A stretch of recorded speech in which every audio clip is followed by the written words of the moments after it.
Okay, so hopefully this works. I'm gonna see shortly if it does or not. I'm at a different location, so if you notice behind me, this is not the greenhouse. I'm over at my friend Nathan's place. So he was over at my at the greenhouse dropping off a bounce mushroom not too long ago, and we hadn't seen each other in a while and decided to have a little bit of a safari and go over to his place and pick out some corals. So let me see real fast. There's a 30-second delay, and I just need to make sure that um, everything works okay, if the microphones work all right. So let's see.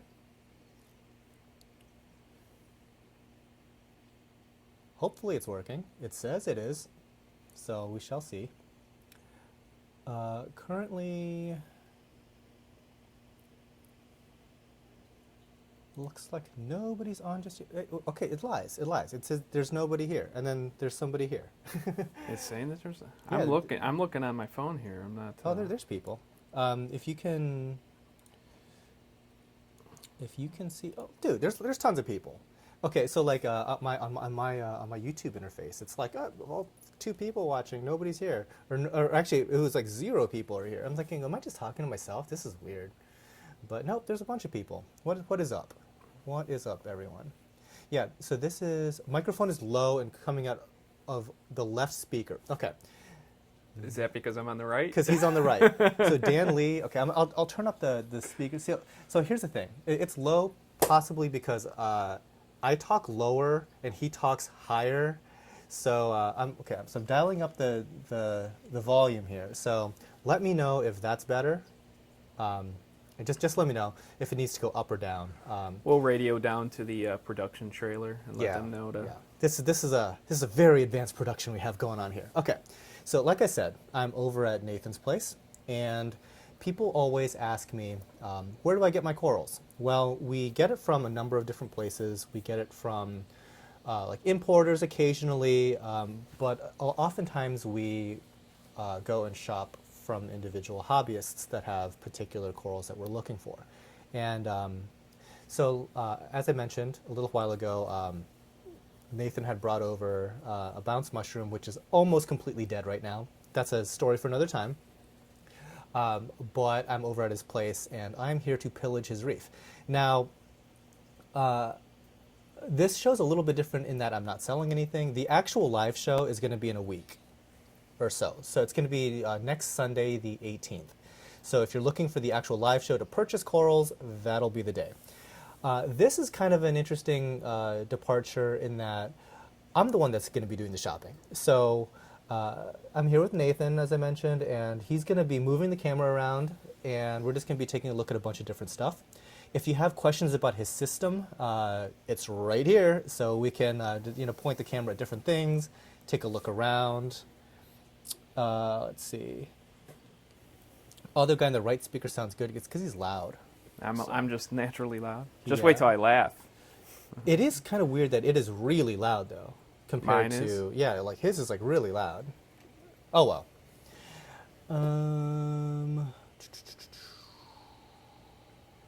Microphone is low, coming out of the left. Okay. So anyway, hopefully the volumes aren't too crazy. So yeah. I guess I'll just first open it up. If there's anybody that has any questions about this system, we can just quickly go over it. So Nathan, like what size is your tank? It's approximately 200 gallons. It's 6 feet long by 30 inches front to back, and I never remember if it's 22 or 24 tall. But I went a little shorter than my old cube because it was always kind of a problem reaching in the tank, because even though I try not to put my hands in the tank, my hands are in the tank all the time. So Gotcha. So we can do like a quick pan, and just so if you folks are curious, I'll show kind of like a behind the scenes shot here. He's got like a frag tank on the side, and he's got a like the display tank over on the right. And so Nathan is going to be operating this other camera, which obviously looks quite a lot nicer. So there. Will you have any hammers or frog spawns in stock soon? That's a toughie because whenever we get hammers or frog spawns from the importer, they tend to do poorly. But I don't know if Nathan has a couple here, we might be able to snag some. I've got that green torch frag that's been just sitting there Yeah. for a couple months. Let's take a quick look at that. So yeah, I mean, we might be able to grab that and put it on the live sale or on the website at some point.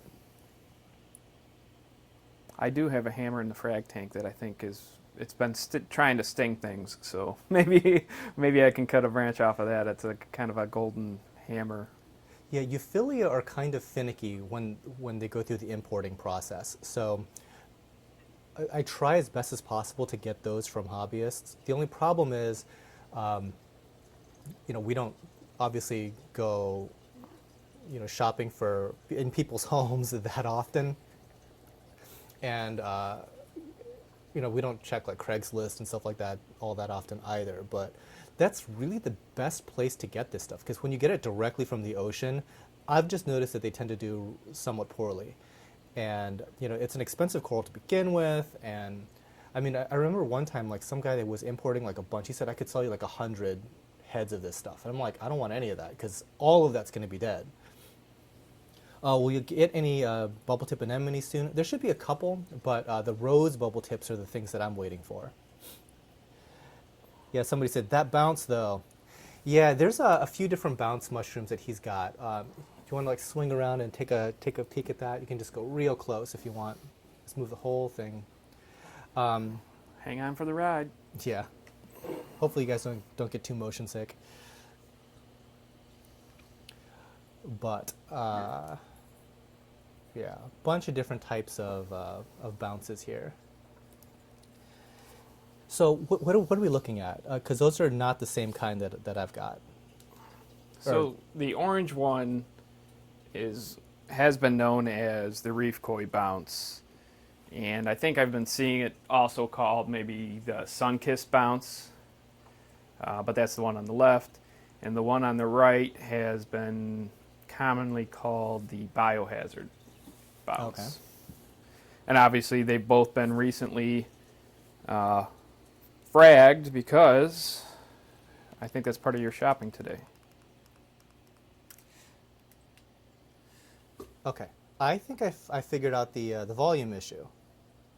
Because okay, so this is again some behind the scenes stuff. I usually only have one microphone plugged in, and so I'm like, okay, I'm just gonna like dial it up or dial it down, whatever I need. And I didn't know why like. So we have two mics plugged in, obviously. Like, so he's mic'd up, I'm mic'd up, and I'm like, his channel is like way louder than mine, and so it just. I'm such a genius. There are two volume switches on my little thingy here, so hopefully it's a little bit better. Let's see.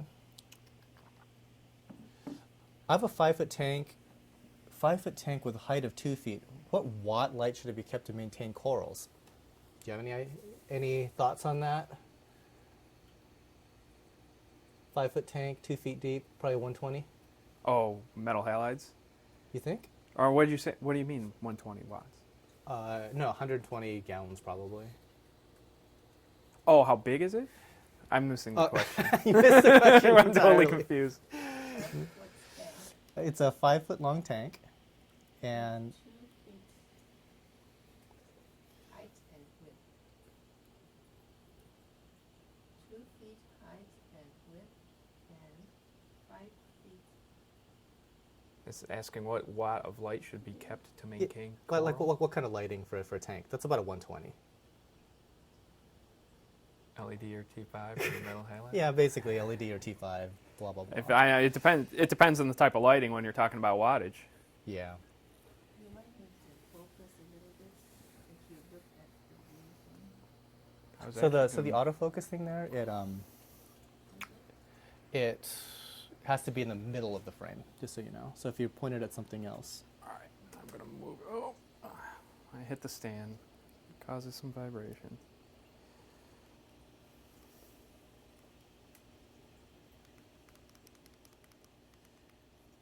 Okay, so I'm still playing around with the audio. If it's still too loud for Nathan, let me know. Otherwise, I'm just going to continue going on. So you're reading the chat as well on your phone? Trying to. Okay, yeah. It's hard to like to kind of get a feel for. How long does it take for them to bounce back from a fragging? Are we talking about bounce mushrooms? Yeah. Maybe he's referring to the previous stream where I was saying how I had that problem with those bounces where Gotcha. they got infected or whatever happened to them. They basically went to green globs.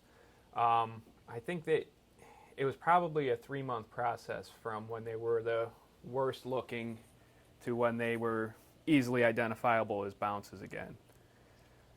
I'd have to How do you cut these things? with a bandsaw. So once A they get to tile. like a certain size, you just pretty much cut them right down the middle. No, I generally don't go straight down the middle. I'll take a portion of, I'll angle off to the side of the middle. So, and I just make sure I get some of the foot, and I always try and get bubbles, obviously. But those ones that are on the screen there, they were just fragged like 4 days ago. So. Okay. Yeah, so the one that he brought me maybe like a couple weeks ago, maybe I forget how long ago it was now, a week or two.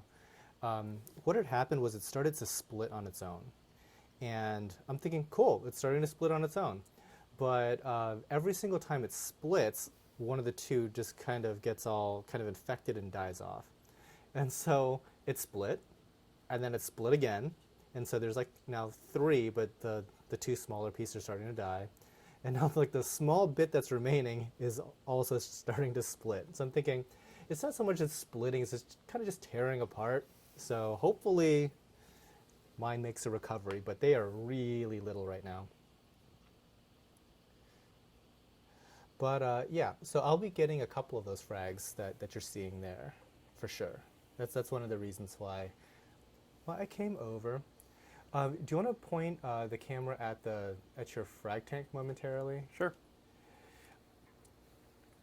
So last year, I went to Macna, and this was the frag tank that I had taken as kind of like my display. And I only used it that one time, and then Nathan bought it for his frag setup. And so on top of this thing is what kind of light? It is Orpic Atlantic 3. So do you like that better than the other light that you're using? I can't say I like it better or worse. Everything does well in there as well as under the AI Soul Blues. Obviously, the Atlantic is just a newer fixture. I like how it's a panel versus pucks. The light is spread out more. Mm-hmm. But even then, it doesn't seem to be a huge difference. Ah, bright light, bright light. So there's a look at that light fixture. Yeah. Whereas the Souls kind of, they're kind of more modular based rather than like a giant panel. Correct. But it doesn't. I haven't found it to make such a difference that I'm willing to change my lighting from the AI Souls, which is old school LED versus. Yeah. AI Souls are probably still my favorite light that they've ever made. I mean, just on reliability. We have a lot of Vegas and stuff like that that are kind of dying off. Yeah, these guys have been going strong for 5-6 years. Yeah, and if you follow like just what I'm doing out of the greenhouse, I'm switching almost exclusively to T5. So there's that. I forgot there was a delay. I looked at there. I was like, "Why is it showing the light? It's angled down." Yeah, it's a 30-second delay. So let's see. Jim White's asking, do ACANs do better in low lighting or moderate? I am not a ACAN. So I think Expert. they definitely do better in lower light, specifically low T5. I noticed that sometimes they color up differently under LEDs and stuff like that, and usually differently in that case is not a good thing. Especially with rainbows and stuff like that, the worst thing you want to run into with rainbows is that they're going to lose one or two colors, and they are no longer rainbows. They're just a red and green acan after that. So, so low-powered T5 tends to be the thing that kind of preserves that coloration the best.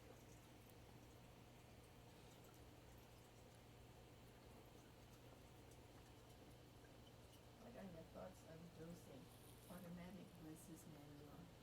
So I do just water changes and some calcium reactors, and not even calcium reactor all the time. It's kind of like when I keep up with it. So Nathan here actually has got a lot more going on when it comes to dosing.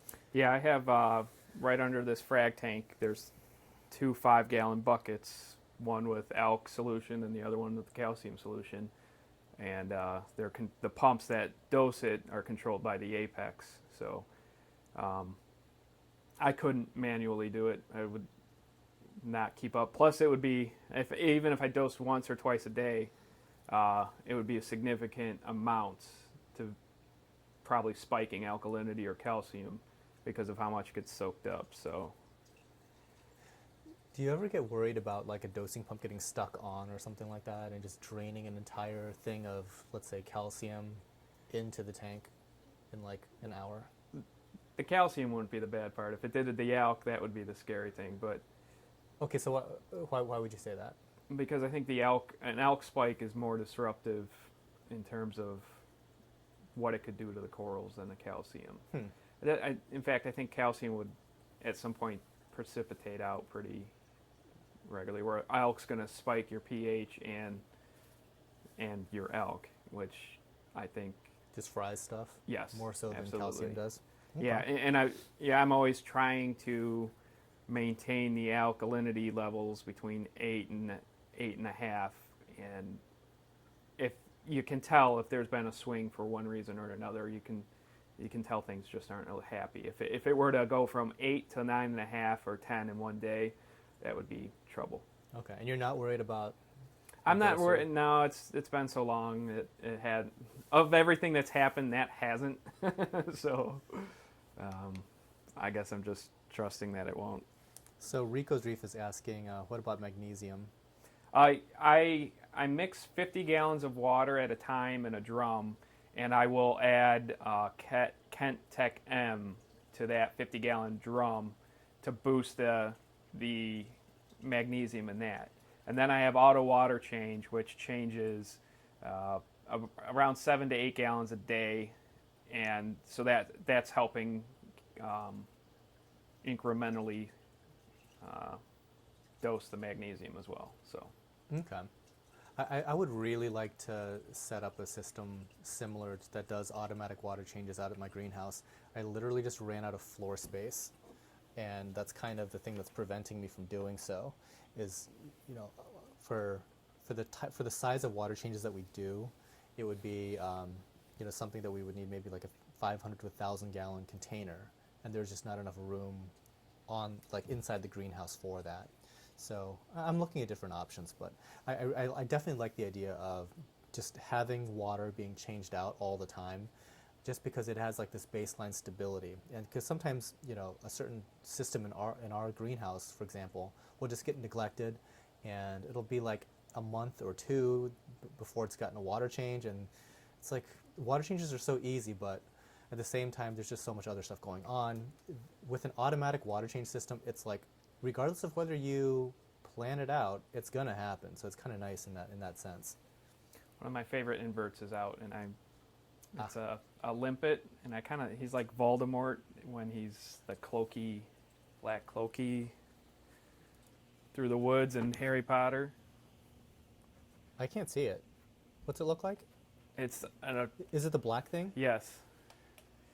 Does he show up better when I put the flash? Oh, that is weird. That's a limpet, huh? Yeah. He's giant though.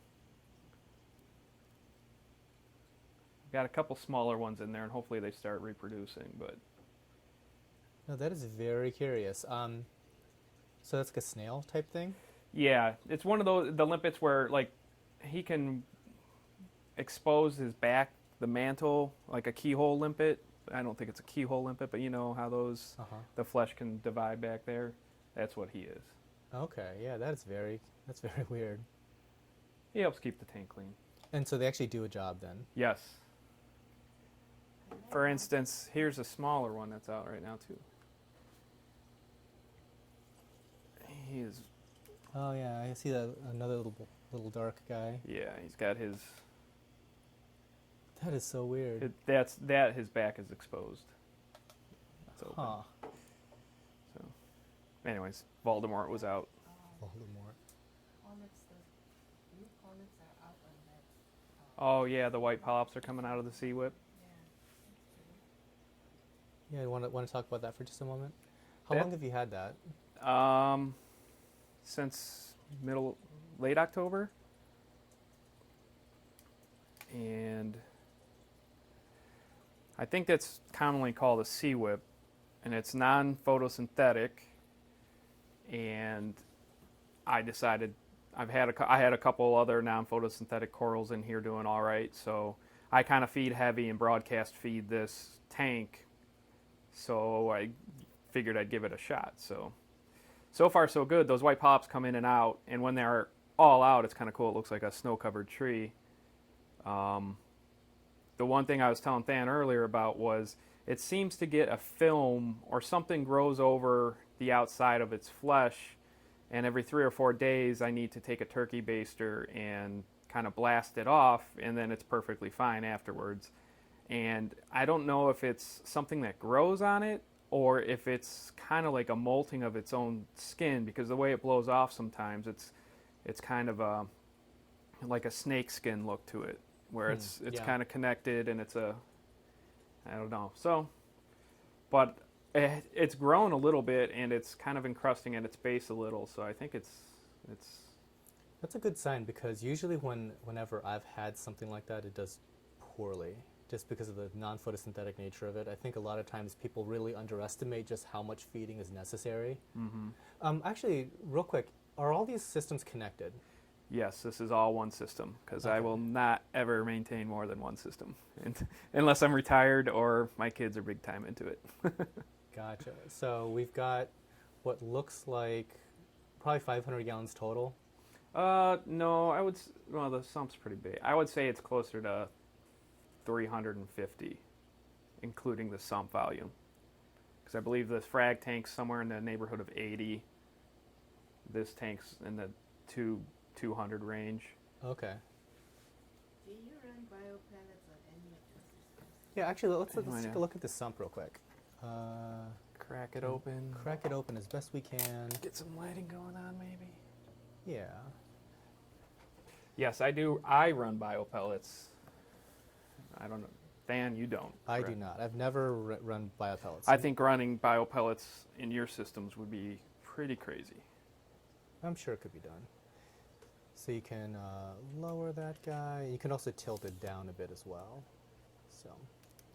Yeah, we're not going to get. I'm going to have to either take it off or. Yeah, what you could do, if you can remember how to do this, we'll just so hold on to it tight. Mm-hmm. Boom. Okay. All All right, so handheld. Where's the steady cam? Yeah, exactly. Okay, so since it's a little dark, what you can do is on your right index finger, Mm-hmm. that's your thumb, your index finger, on the trigger thing, there's like a wheel. On top. Yeah, and you can spin that guy to the left or right. To make it- Gotcha. Yeah, So there you go. So you can see if it wasn't silver. No, that's not going to work. Anyways, got 4 filter socks where the water returns down into, and baffles that force it into this chamber where you've got the biopellets. And that's some kind of almost like a zero edge tank sort of thing going on at the top. Yeah, it's a zero edge reactor. Okay, it's kind of cool. It is. It doesn't work 100% the way it's supposed to, but it's working well enough. So do the bipellets though don't flow out the top? Once they get really tiny, they tend to, Okay. but it's not a problem. Okay. I wonder why there isn't like a screen or something like that to kind of keep it down. There is a screen on the top. Oh, but it still goes through that, huh? Yeah. Okay, still it's kind of neat. Okay, I see the screen on the system there, and then your skimmer is a Aquamax. okay. You know, let me zoom the thing out so you can get a better angle here. So There we go. yeah, a little bit easier to see. It's a giant skimmer, but figured I've got room to grow, so. And then and it's kind of a weird connector. Yeah, in it's between. to be able to get this new sump in here, which is 4 months old or so. I would never be able to get it in one piece, so it was built in sections, and then connected by uniseals with those PVC pipes. And I've said before, it was a bear to get in there, and if it were to have started leaking and I would have had to take it out, I probably would have cried. So. So you actually put that pipe all the way through both uniseals? Yes. I ended up, it was such a desperate situation, I ended up getting a rubber mallet. Yeah, exactly. And it's using like hammering that thing Yeah. through. It wasn't so bad getting it in one direction, but then when I had to go the separate direction, that's when it got really difficult. And then there's the swamp. I have a couple sunburst bubble tip anemones down there because they decide to walk around the tank, and I generally keep one down there, and he eventually splits, and then I get rid of one, and then he splits again. So Okay. It's a little bright, so you can spin the dial up top the other way. There you go. Yeah. So those are sunbursts, huh? yes. Okay. I usually see them a little bit more yellow looking, but that's... They're not those Colorado sunbursts. Oh, okay. So they're which are the slightly yellow. different Yeah. ones. Gotcha. And so there's a bunch of Chaeto and stuff like that in there?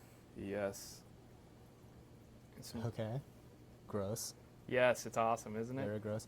So whenever, like when I was doing my sump video for the channel, it's so hard to find sumps that aren't actually in service, because that's kind of the problem. Like as soon as you turn a sump on, it turns into like the most gross thing that it's not good for video after that. So it's kind of hard to track down people's sumps that aren't even hooked up yet. But luckily I was able to find something. Okay, so just set it in there. All right, it's along. And then I'm going to lock this thing down. Good. Then we can point it at something colorful and pretty. What are the most likely causes for a lobo to be receiving insurance? Okay, so we have a question about lobos. There's a bunch of things, but so lobos lately have been a little bit more sensitive than usual. A lot of them are coming out of Australia.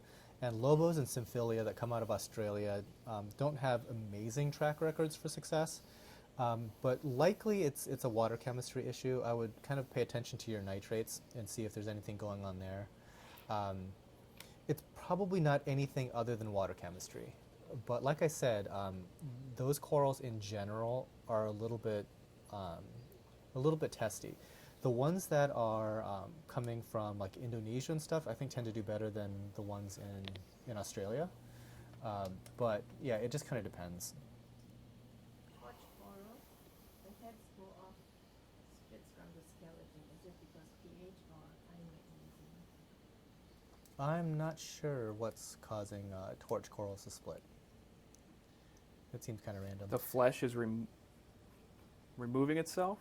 Yeah, randomly the heads go off, spits from the skeleton. Hmm. And they die, I think. Eric Rodriguez is asking, does he have a Frankenstein mushroom? I think I saw it. Yes, I do. The one with it's got the pink bubbles around the edges. This one, I just was pointing out, this was a Tidal garden get by me. Yeah, that's, and in fact, I want to get one of those back if it ever splits, which it almost seemingly never does. Yeah, that guy's been here for a while. Yeah, we've got one too, I think, maybe one, and it hasn't done anything. And nobody I've ever sold it to has had it do anything. But that was a interstellar discosoma. There's the what's known as the Frankenstein bounce. One with the pink bubbles on the edge. Okay. And that one grows pretty quickly. That was very small when I got it. That's a weird one. It is. Yeah, I'm gonna need to point at it because it's kind of hard to see, but it's got like bubbles at the very rim. It's not the orange one in front. This orange one in front is known as the Berserker. So,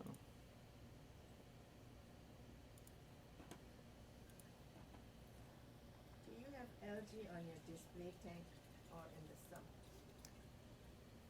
I have algae everywhere. I have it in the sump to help with competition with the algae in the display tank, but I also have some areas of algae in the display tank and in the frag tank. I just kind of, a lot of people will try to drive their nutrients down to get rid of algae, but I don't know that that's always the best route for the health of the corals. And I kind of employ, like Dan does at the greenhouse, I employ certain fish and creatures to do the job of cleaning up. So Yeah.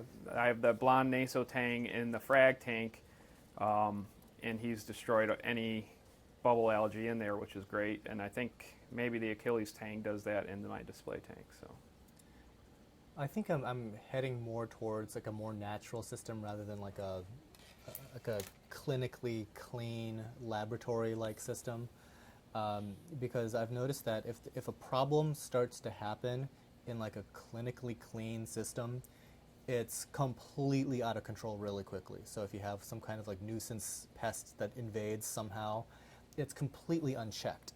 Whereas I think if you've got like a ton of fish and you've got substrate and live rock, for some reason it seems that everything kind of keeps everything else in balance. Whereas, yeah, in just like the laboratory setting, it's just stuff can get out of hand real fast. Where do you normally keep your alkalinity? Yeah, so Vinay Patel is asking about alkalinity. that was a great conversation that we had last time at Tidal Gardens on the last video Oh. feed. Yeah, yeah. My alkalinity is very low, and Nathan's alkalinity is what, probably Between spot on? probably 8.5 right now. Yeah, 8.5. And that's right where I try and keep it. Yeah, I think ideally I would shoot for about like 8 or 9. So whenever people ask about like water chemistry as it relates to your coral health, I always just shoot for natural saltwater levels. And obviously I'm failing on the alkalinity measurement, but as long as stuff isn't completely crashing and stuff, I don't tend to worry too much. But yeah, I mean when in doubt, just go for natural saltwater levels. Nitrates at 3 to 5 ppm, is that too high for lobos? No, not in my opinion. No, 3 to 5 nitrates for Lobos. No, that's in fact like 1 to 3 is probably perfect for everything. I mean, you want just a little bit of nitrate. I don't think you necessarily want completely undetectable. 5, I think, is completely reasonable. I mean, I think both of our systems have higher nitrate levels than that. I mean, I know mine do. Like mine are at least 10 to 25. 25 is too high, like way too high. But 3 to 5, no.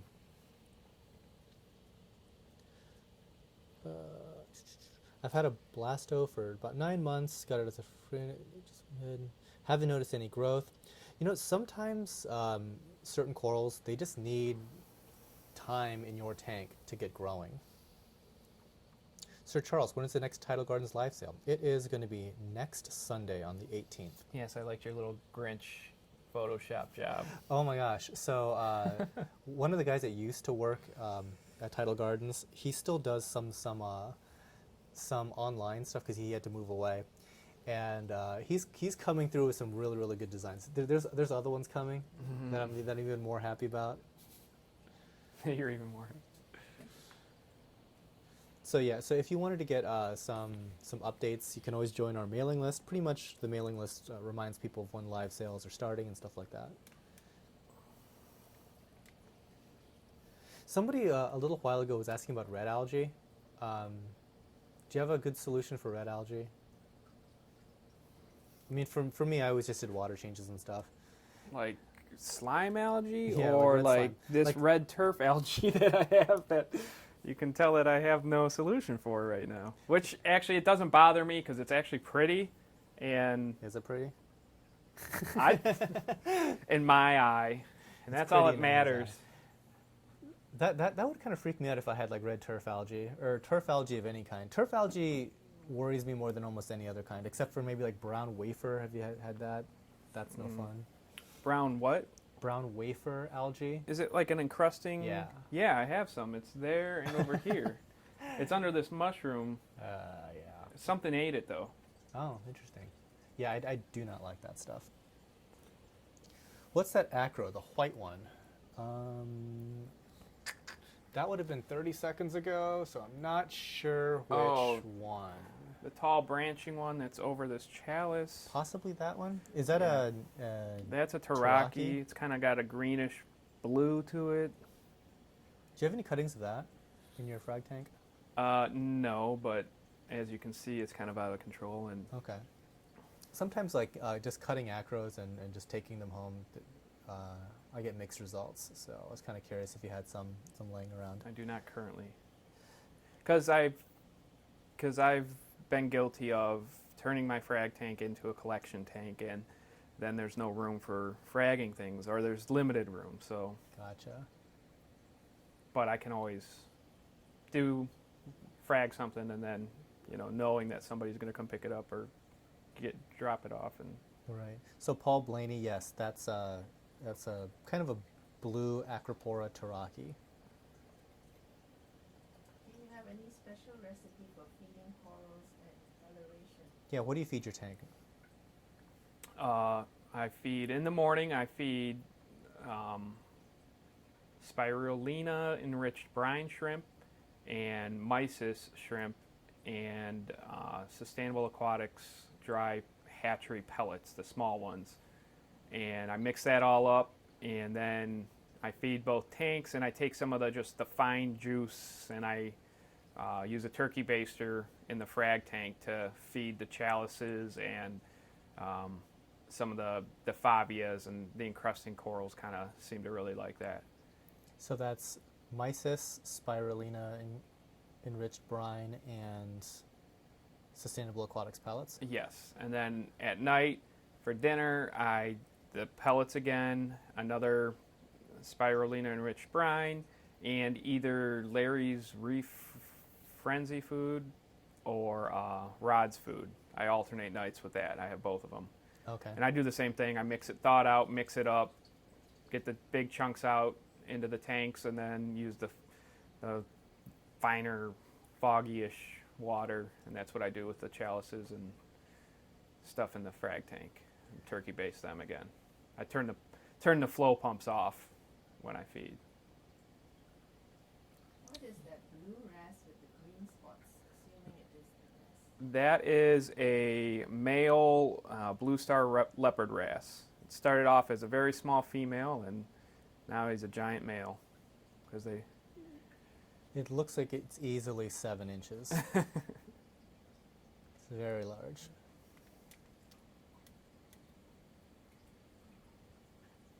So that's the Says hefty feast, man. yeah. So that bounce mushroom that you're kind of seeing in the middle there, or on the side Sorry, there. Reframing. That's the one I got a frag of. That's a speck in my tank. Hopefully it recovers. But so that's the only one that you have there. That's the current only bounce mushroom of that variety that I have. Gotcha. I mean, I've heard that they get to be like pizza sized. They'll get bigger than that disc that he's on. He said that even a little bubble can sometimes. Yeah. So Yeah, mishaps friends have accidentally glued just basically torn the flesh off a bubble that accidentally touched some super glue, and it wasn't even a bubble anymore. It was just the tissue of the bubble super glued to a tile, and it grew into a large bounce mushroom over time, and I think he sold it. So how's the copper band with eating special foods or eating with the rest of the fish? The copper band will eat mysis. There's like frozen krill in some of that Rod's food and Reef Frenzy food, and he'll eat that, and he'll eat bristleworms all day. And the brine. He doesn't eat any pellets. He's the one fish in here that doesn't eat any pellets. Even my orange spot filefish will eat those sustainable aquatic pellets, but not the copper band.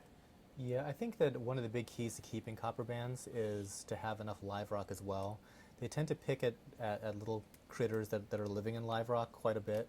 And then on top of that, hopefully they'll eat the Aptasia in your tank and just keep that completely under control.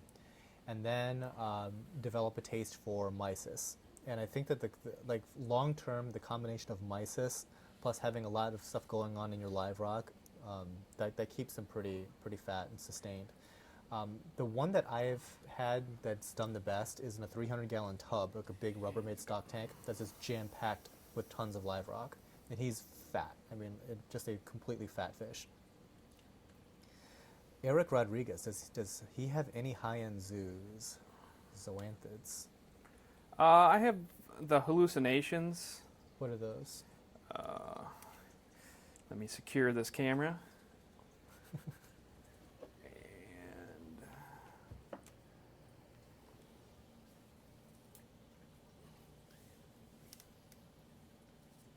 Whether or not I can get a good picture of them, we'll see.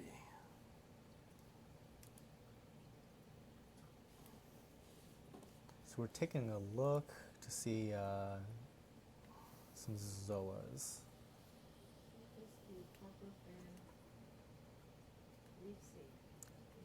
So your copper band is relatively reef safe? Yeah, I mean, I wouldn't have any hesitation putting in a copper band. There's only a few like oddball things that I've seen a copper band eat that I don't want it to eat. For example, it'll eat Pseudocoronactis, like the strawberry Pseudocoronactis anemones, because I guess it's similar-ish to an anemone that it wants to eat.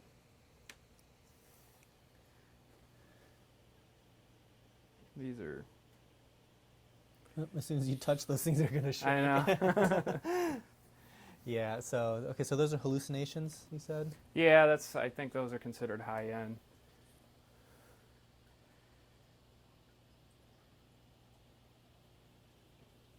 Okay. I have a bunch of random stuff, so... I like the wows. Mm-hmm. Yeah, it's, when it comes to like high-end corals, I mean, some will just sell for insane amounts of money, and it's like, I had no idea that was even a thing. I mean, meaning like that particular coral, it's like, that looks kind of like a coral that's just a middle of the road, it's just a coral, and it sells for a whole bunch of money. For some reason, there's just a market for it. Yeah, mushrooms are going crazy.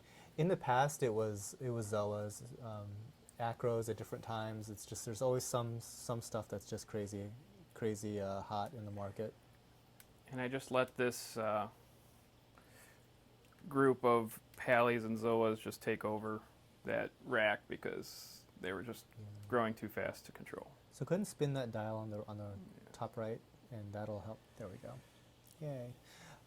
What conditions would you say promotes coralline growth, similar to the demands for SPS? I would assume. Actually, no.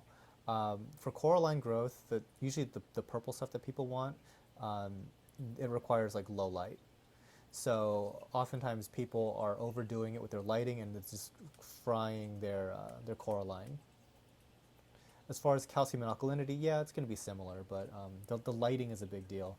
Oftentimes in the brightest tanks, you're not going to see like a lot of the purple coralline. Anything about filtration? Yeah, we covered filtration a little while ago. You might want to like scrub back in the feed maybe about like 15 minutes, and yeah, we showed like the sump and everything like that. He's running biopellets, protein skimmer. And there's like a little refugium in there as well. And I run small amounts of GFO and carbon randomly, so it's not like I'm always keeping it fresh. Oh, okay. Do you have reactors or just put it in socks? Yeah, I have reactors. They're tucked in there. Okay, so they're empty until you use them? I currently have carbon in there. I mean, when you're not using them, they're completely empty? Yeah. Yeah, I scrub them out. Gotcha.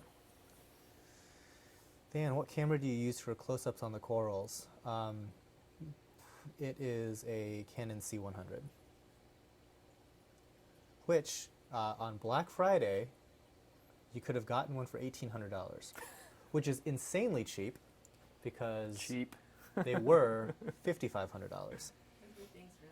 Should Everything I is relative. try and stop the well, I can stop the flow on that tank and just handheld the camera over top? Now that we're talking about how expensive it is. You can try. Just like duct tape it to your face, just in case that it like. What type of mushrooms are those under the zoa colony? The one is, I got them both from Cherry Coral. Frillies on them. That's a technical term. I don't even know what they call it. The other one is called a magic mushroom or magic carpet from Cherry Corals. I think somebody else calls it firework or something like that. But I'll probably get a better top down.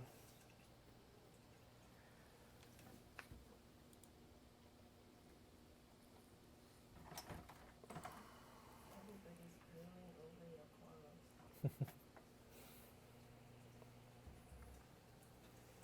Any trolls? No trolls. Hmm. I know. I should have told my friends that I was going to, they would have come on and trolled me. Yeah, they should have. I mean, They like to make comments afterwards in the comments section. I mean, what's there to troll? I mean, this is like a nice little quaint bungalow reef aquarium. So how old is the yellow tank somebody was? Okay, so you may have seen this like kind of beaten up yellow tank. What's the story about him? He got cut up a little bit. The tangs will battle every now and then in the display tank, and it wasn't anything major, but it got infected. And then he basically stopped eating in there and was looking really bad. And I was able to capture him on probably the last day that he had before he was going to expire.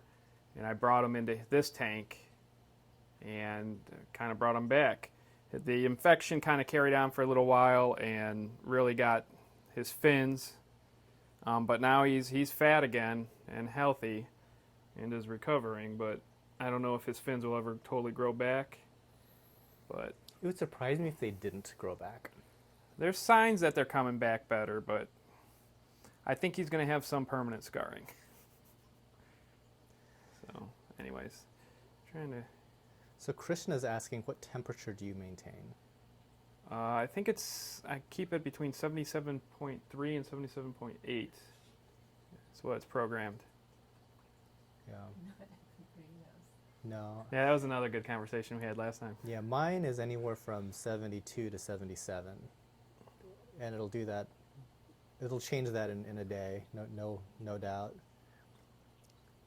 Do you have aquarium controllers and how do you solve power failure? Okay, so aquarium controllers and power failure. Funny you ask about power failure. I had one last night. At about 2 a.m., my power cut out from about 2 to 3:30 a.m. Having a whole house gas-powered generator that kicks on automatically is a really nice thing to have. I would wholeheartedly recommend that to anyone. And I would also recommend having battery backups for all like the mission-critical stuff. For example, your internet router. You just don't want to lose internet if at all possible, and you don't even want that slight interruption that it's going to take for the gas power generator to come on. Having said that, those like APC units, those uninterruptible power supplies, they need to be replaced every 3 to 5 years, just because the battery itself will just kind of like get all wonky. So that's what I do. How about you? I have battery backups right now, but for some reason Fairview Park is a third world country when it comes to its power grid. So I am also getting a home automatic gas-powered home automatic whatever Yeah. generator. And Natural gas. yes, we're doing a home edition, and as part of that project, we're going to be doing that. So, and it can't come soon enough. Especially now that it's just starting to get cold and wintry. Is this the system that Nathan blogs about on Reef Central? Yes, yeah, I have a thread in there. So Jeff Cunningham was the one who asked that question. Yes, this is the tank that Nathan blogs about on. Yeah, on RC. on the forums, my screen name is Renton777. AKA Renton from Train Spotting. Yes. Hopefully the sequel's good. Yeah, I hope so. Do you have the Walt Disney? Walt Disney Acro. I do not. No Walt Disney Acro. In terms of acros that have big names, I have the Orange Passion and the Home Wrecker and the Pink Panther. Yeah, they're talking about Orange Passion. You have Orange Passion. Yeah, I'll show you.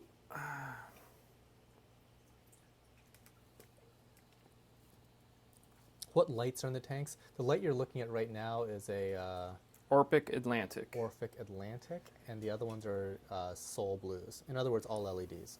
Completely So- different than what I do. Asking about Orange Passion, this frag here, it's kind of almost a mini colony now. That's an Orange Passion, and then this colony here is an Orange Passion. And the reason that they're in the frag tank is because I have the orange spot filefish, and it nips at polyps, and you would never see the polyps of the Orange Passion, which gets its name from its orange polyps. So, That Gorgonia is gorgeous. Yeah, So we what were do you see talking in the about that display earlier. tank? Yeah, do all these things, Nathan. I was just going to get Show an the Gorgonian and the display tank. gonna get an overhead shot of a couple acros, and then we'll... So we need to make the people happy. We need to give the people what they want. see what I have to deal with? Yeah, really. So that's the Home Wrecker. It's I'm working on getting some intense pink to it. That is an Orange Passion frag, and that's the Orange Passion colony. I can't take credit for growing that colony. A friend of mine did and grew it. It was actually probably twice as big, and he traded it to me for some corals. My friend is very picky with what he has in his tank, and any acro that grows fast, even if it's awesome, he gets rid of. So Huh. Okay, so somebody's asking about a purple bonsai. It looks like there's a purple bonsai. you in know there. what? It's tough to tell. It's tough to get the coloration. It's actually It's tucked. It's the one that's tucked in the back there, right? It's- That's the one I saw. right here, and it's not purple. It's got a really like sky blue base to it. So I bought it as the Cops bonsai. Oh. And that's what I think it's known as because it's got the distinctive blue base. I have a Okay. couple frags back there, and the colony. I don't know if you can get a good mess with them. Yeah, I'm not going to move any further, but that's the colony. It does. I don't know if the blue's translating well, but Yeah, it's. I mean, we can tell. We can tell. Any supplemental T5? no. Nope. In my opinion, T5s don't work for coral. Yeah, T5. It's like, isn't that what like people get sold at Walmart for their goldfish? I'm just kidding. I just say that because I use all LEDs, and people always question LEDs, and Yeah, it doesn't Like really me. bother me, but I question LEDs. yeah, I say that because Stan is here. Yes, we don't agree on anything. So Any tips for feeding corals without the pesky fish eating all Yeah. the food? Okay, so feeding corals without while eliminating interference from fish.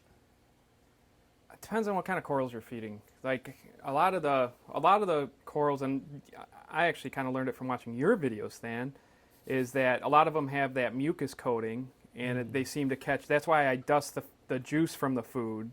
It's not really large particles, so the fish aren't interested in it. But they definitely, especially the chalices, the favias, their mouths open, and you can't really see it, but there's small microparticles that got caught in that mucus, and they're drawing those into their mouth. And that's, I don't have definitive proof of that, but your videos show it, and every time I dust them, their mouths open and they like it. So It's funny you mention that because so I've noticed, so at the greenhouse, I feed a different blend, but one of the major parts of the frozen food that I make is like rotifers and stuff that's basically looks like pink slime stain or whatever in the water. And when I broadcast feed that, what I've noticed is that there's like a whole bunch of like stringy stuff that shows up on my acropora. And I think that's, again, that mucus coat where the coral is like feeding off of that stuff. But what I've also noticed is that my fish will go and start eating those stringy things right off of the acropora. So yeah, I don't know if there's a great way to prevent all the fish from eating it. I'm trying to track the orange spot filefish. He's busy though. Eating polyps. Yep, making sure no polyps come out. That's his job. So Scott Tupper is asking, what's your favorite coral? Do you have one? The bounce mushroom has been my favorite for quite a while. But that only holds my attention so long, so that's why I have so many. Exactly. I've kind of, with the system being so packed now, I start to like chalices or some of the slower growing corals, or at least that's what I have an eye on when I'm trying to grab something. So what kind of salt do you use? Krishna Karkara is asking. Reef crystals. He uses reef crystals. I've always used it. It's always worked well, and I'm too chicken to try and switch. I don't really have a reason to try and switch, so half the battle in the hobby is maintaining what works and not trying to convince yourself that you need something different because you'll get better growth or something to that effect. If you've got nice colors and things grow and are happy, why, I try not to mess with it. And then not to say I haven't been tempted, but at the end of the day, the argument within myself is always, it Why works. risk it? It works. So, I've had some people seem to have horror stories when they switch salts, and some people do it just fine. But I think the switching process is the thing that... well, causes exactly. I'm not saying the other issues. salts are bad, but it's just my tank, my corals are used to reef crystals, and So real quick, can we take a look at that Nathan's chalice? yeah. I think, I forget exactly who was asking. I think it was Is his name Dave? Dave Davis has been like clamoring for this particular coral for ages, and I haven't had it for ages, and he's got like a colony there. So it's the one right above the anemones there. There we go. Unfortunately, the skeleton you see to the right of it was one of my longest lived corals that I'd gotten from Tidal Gardens way back when I was a noob, and it had grown very nicely, and it was not being stung by what's known as the Nathan's chalice. They kind of grew over each other a little bit, but then that anemone decided it wanted to move in over there, and it stung, and the whole colony went up in smoke in about 3 days.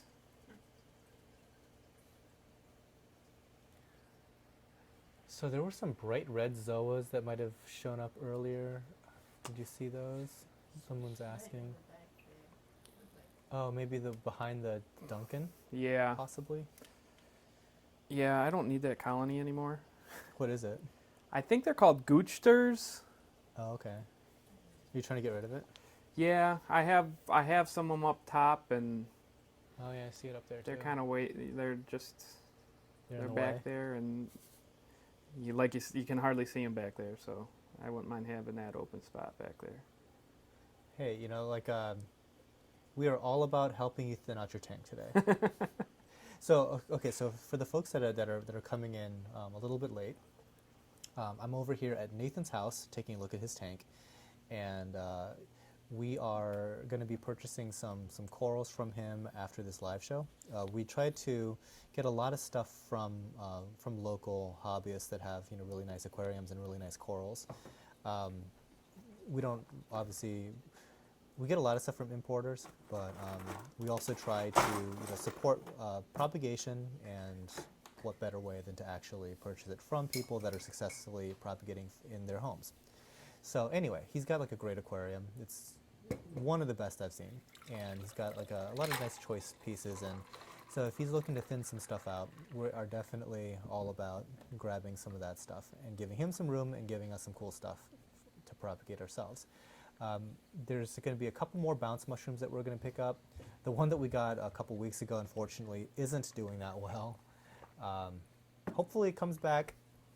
It's not looking great, What is your but we'll see. opinion on the aqua forest salt? I don't think either of us have any opinion on Aquaforest because we've never used it. Way to speak for me. Have you? No, I have no opinion on Exactly. it. I've never used it. Nobody in America has, really. It barely came available, right? In the U.S. I think the first time I'd ever heard of it was the last time we did a live stream. Yeah, it's this European company that just recently started shipping their stuff to the U.S. And it's kind of a zeovit-ish methodology. So it's like salt plus chemicals. And I don't know anybody who's used it like locally. How long do you keep your LED lights on? Yeah, what's your lighting schedule looking Really like? long, but they're not really at peak intensity for more than 3 hours. But I have it come on just so in the morning when I'm up, they probably start coming on around 7:30, and they're on all the way until about 10:30 at night. But they're at lower levels during that time. It's not like they're blasted on full peak. Actually, my thread, I have a graph of the intensities in my Reef Central and Reef to Reef threads. And my username is Renton777. So if you're on those forums, you can probably find that somewhere. Have you had issues with the new clay chelator from the RC that causes the brown gunk in the plumbing? I don't even know what that is. So Ellery Wong asks, have you had issues with the clay chelator from RC that causes the brown gunk in the plumbing? Do you know what he's talking about? I've had it in my mixing barrel. It gets the brown coating. From RC. You know what? I thought that he Reef was talking crystals? I thought he was talking about Reef that Central? they're talking about on Reef Central. Oh. No, it's from Reef Crystals. It's the brown gunk. Yes, and Yeah. yes, I get it. It covers anything that's in my mixing barrel, and I have to wipe it out every now and then. And that hasn't deterred me because the salt and the water itself works. So, and again, like I said, I'm chicken about trying to switch salt to something else that may not cause brown gunk, but the brown gunk only seems to be an issue in my mixing container. So Yeah. When it comes to salt, I mean, I'm always of the opinion if your stuff is doing fine, fine is like really good considering that if you switch, things can go from fine to not fine in a hurry. And like just that cost benefit sort of thing. Like how much better would it have to be to justify a potential everything dying sort of event? Because changing salt is one of the more stressful things you can do to your system. And oftentimes when people say, "Oh, I tried that salt, it went and I had terrible luck with it." It might not be that salt was the problem. It's just that changing from one salt to another was the problem. So you just kind of have to be wary of that.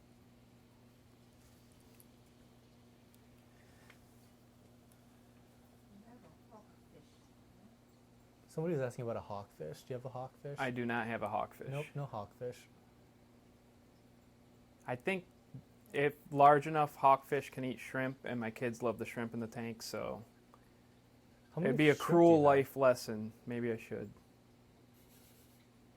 I do have Harlequin shrimp, and my kids see the chocolate chip stars get fed to them, so they've learned a little bit about the cruel world.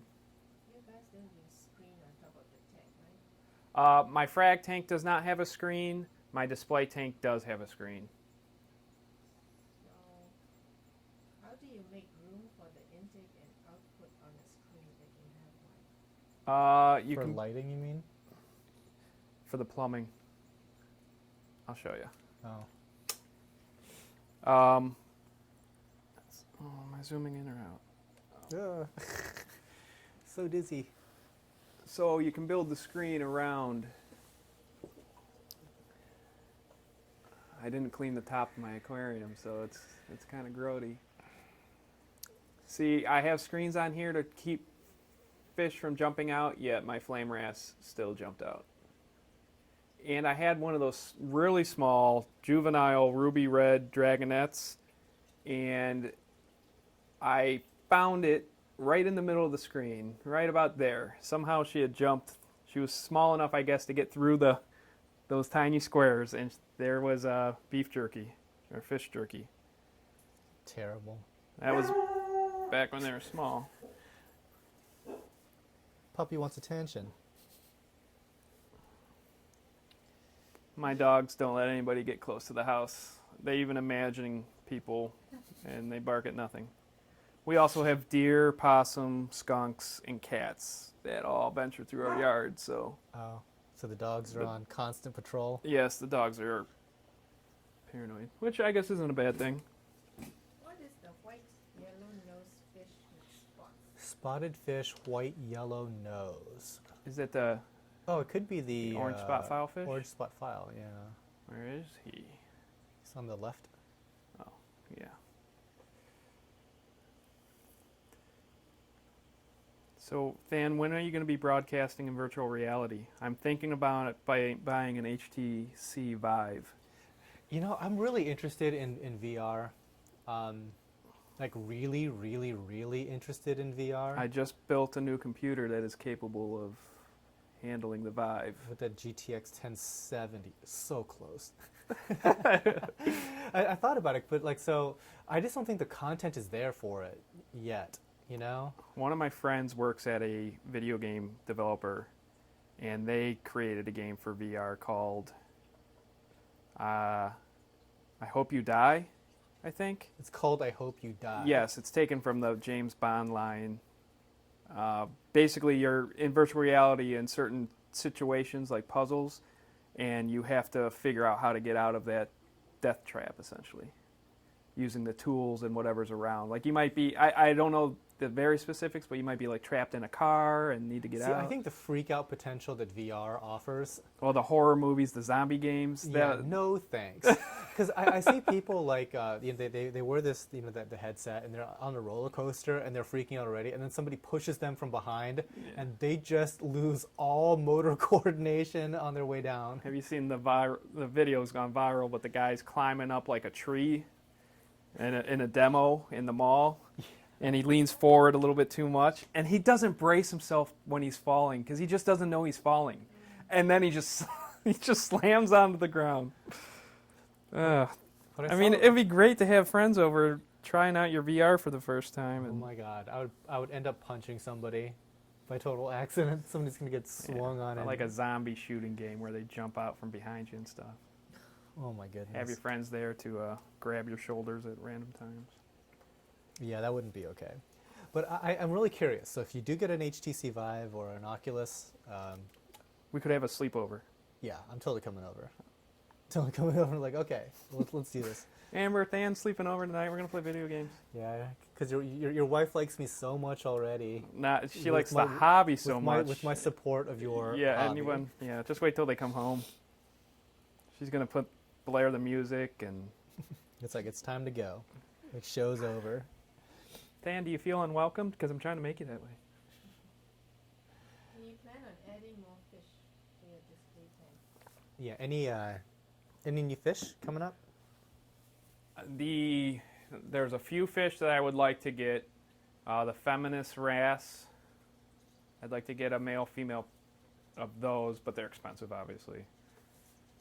And then there's not a whole lot of other fish that I really am looking for unless I need something to do a job. If I'm looking to hire one, maybe. But the feminist wrasse. And there's another wrasse, and I forget its name. Leonardi wrasse? But I think that one might be more of a cold water wrasse the more I read about it. Yeah. So You can get into some really crazy wrasses. Those can get really, really pricey. Evan from France. Have you Hi, ever France. From France. have you ever for the folks in chat, have you ever seen a flashing or a flashing tile fish? yeah, I've seen them, not in person, but I've seen videos of them, Yeah. and they're awesome. So they can change color like in a blink. So They- they can go from like green to red to yellow, like really, really fast.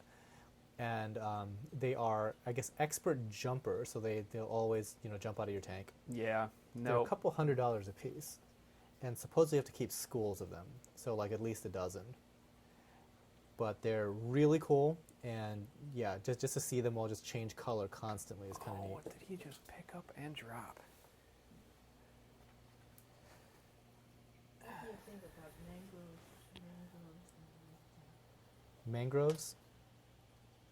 Mangroves.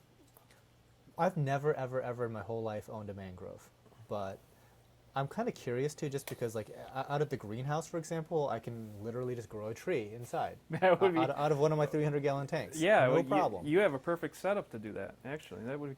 What the heck? Um, What is wrong? Why do you not own a mangrove Yeah, that's a good question. or a grove of mangroves? But yeah, Nathan, like, why don't you have mangroves? And then you could get a manatee in one of those tubs. I don't really have room. I think the macroalgae will. I would think macroalgae would bind and draw up more nutrients than a mangrove would, just based on growth rate. But if I had a cool open sump, like in the back room or something, I would definitely have mangrove. In the greenhouse? If I had one of those, yeah, if I had a 300-gallon tub or numerous ones, I mean, you'd just be silly wasting opportunity not to have one. Mangroves are cool, but slow growing and sucks up a lot of magnesium. I could probably use something to suck up the magnesium in my tanks, because my tanks are like 1,500 plus when it comes to magnesium. Coral will do that too. Yeah, I don't have enough of that. So no full spectrum on the main tank. No problem with that. I don't know if that's true. So Scott Tupper, no full spectrum on the main tank. Well, I have a is. supplemental LED strip, and it was more just experimental, and it's, I guess I'll show it. It's heavily cyan, so green LEDs, but it definitely doesn't contribute a whole lot to par, and I don't think it outputs a ton of light, and it's limited in the direction that it is that showing up? Yeah, kind of. It's a little bright, so, but I can sort of see it. Yeah, it's like the metal. Yeah, it's a metal strip of LED lights, and that essentially, hey, I have a better angle for this. Provides maybe some supplemental lights, but it's not really even angled to get the top acros or anything to that fact. So, holy dirty up there. So, Little did you know that you'd be like moving the camera all over and just Yeah. like looking at all the little nooks and crannies of your Yeah. system. oh, you want to see the ugliness, Not really. Is it your plumbing behind? the wiring behind. Yeah. You have to brighten it up. The spin, spin, spin. There you Why go. don't you keep cleaner shrimp? Did you face a problem? Oh, I have shrimp in here. Yeah, there's cleaner shrimp. In fact, there's one hiding right there. Did you face problems of white spot on fish? If yes, how do you treat? The Achilles tang from time to time and the hippo tang from time to time have shown, but it goes away, and it's here or there, and it's small. So there's been a time or two where a stressful event might occur. You have to re-darken it just a little bit. It's a tad overexposed. But I've never done anything other than try and keep them well fed and happy. Have you ever had to deal with Vibrio? Have you ever had to deal with Vibrio for acros? I'm not sure what that is. Vibrio is like a viral infection. I personally haven't. I think that there's like a million things that kill my acros before viruses do. I don't even. What would the symptoms be? Maybe I have, and I just don't know it. Yeah, actually, I don't know. Sorry.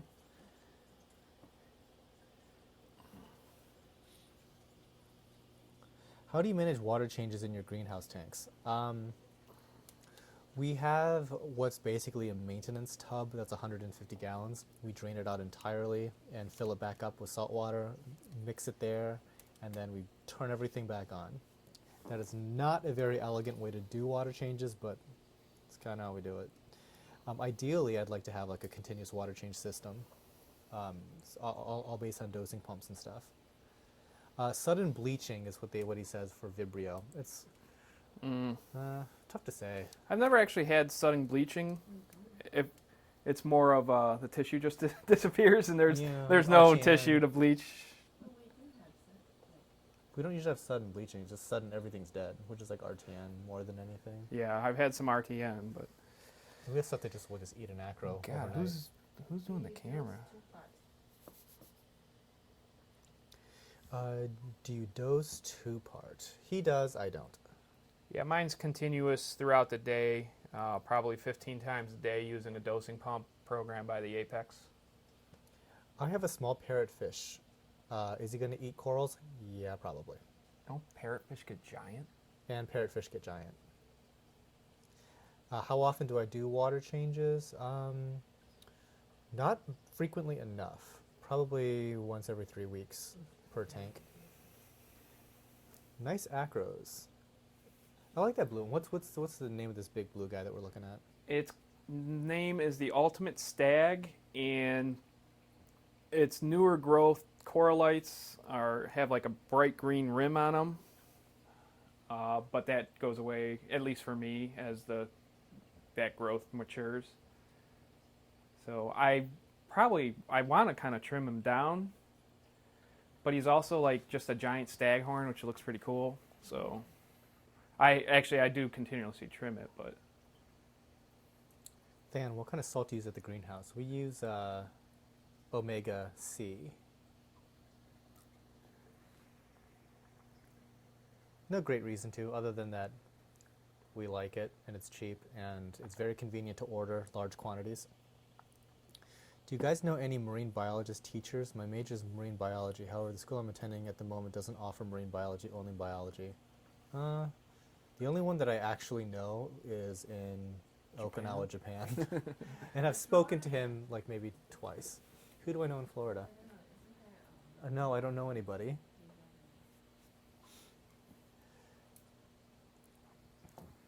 So yeah, that in a nutshell is Nathan's tank. So hopefully you guys got some questions answered. We're probably going to be picking out some corals shortly here. The live show, it's going to be next weekend on Sunday. So hopefully you guys can all join us for that. Yeah. maybe any of your unwanted Yeah. acro trimmings. Yeah. So let's You have really nice chalices, actually.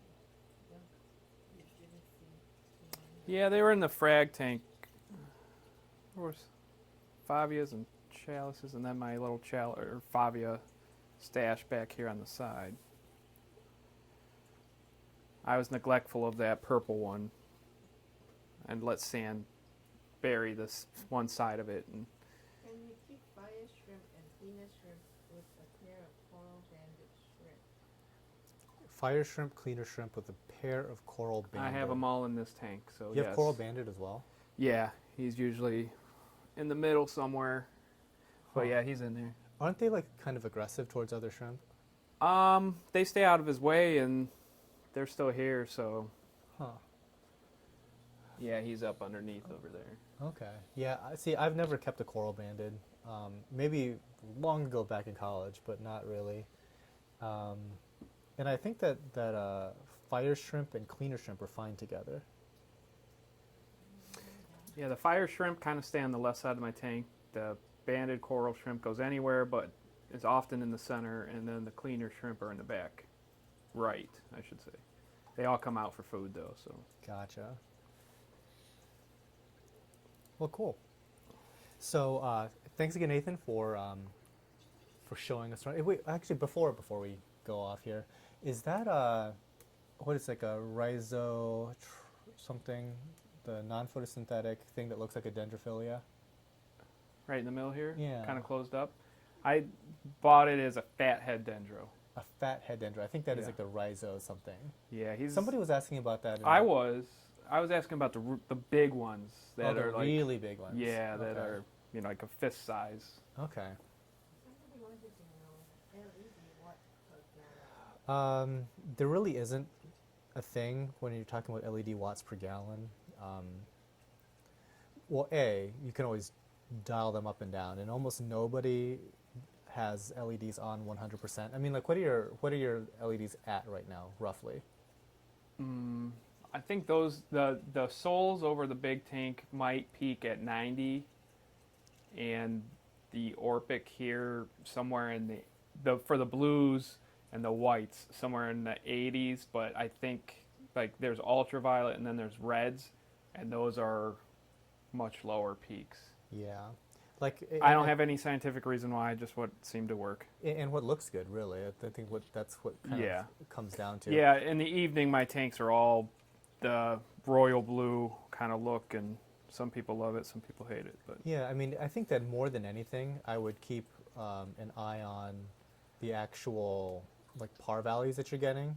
So I don't know if you've tested par here, but I like to stick right around like between like 100 to 125 in that ballpark for most corals. SPS would be a little bit higher, like acros, but yeah, when I did the par readings, the peak were in the 80 or not 350, but that was real close to the top of the surface. It was most of the acros in the 280 range, yeah, and then it was like it got all the way down to 80 and at the sand bed. yeah. I think potentially some people I know keep them higher, the par levels for Mhm. acros especially, but I could definitely see that for acros, but for a lot of other corals, I tend to notice that some lower light actually does them some good. oh yeah, that's certainly like chalices, favias. Mm-hmm. A lot of those Mushrooms and stuff. encrusters like to be lower. Okay, last question. Blobby the fish jury? Do you like the Red Sea Reefer series? I'm not even sure what that is. I think that the Trace Element series Oh, is it? maybe. I've used them in the past just to try and see what goes on. What I would do is dose my freshly mixed saltwater drum and then let that then automatically get cycled into my tank through the automatic water changes. I don't really know that I saw any difference in anything, but of course it would be gradual and slow over time. So, Yeah, I don't have any personal experience with it. and the reason I did it was I just figured that the demand on in my system for any sort of element that the corals use is pretty high. So I thought it might be worth it. But So he's saying no. He said something else. Maybe he's talking about like the tanks, Red Sea, the aquariums. Yeah, I don't know. They're pretty popular. I personally haven't ever messed with them. They might be kind of all in one-ish also. I think they are Yeah. like the Red Sea Max. Something or Yeah, other. exactly. Yeah, they're very popular. See, when it comes to tanks, I like a much more wide open system. So like, I want to be able to plumb the main display tank through a wall and into like a giant maintenance area. I'm not really all about like small, really tight. I guess like tightly designed sumps and stuff like that, where every square inch of it is it's already allocated to like a particular device. Yeah, but even like if I was to have a home aquarium, like it would be plumbed through the wall or plumbed down into the basement or something like that for like a big system. So, but that's just me. All right, it's been about an hour and 30 minutes, so I think we're good, and we're gonna pick out some stuff, and hopefully we see you guys all next week for the live show. All right, I'll talk to you later. Adios.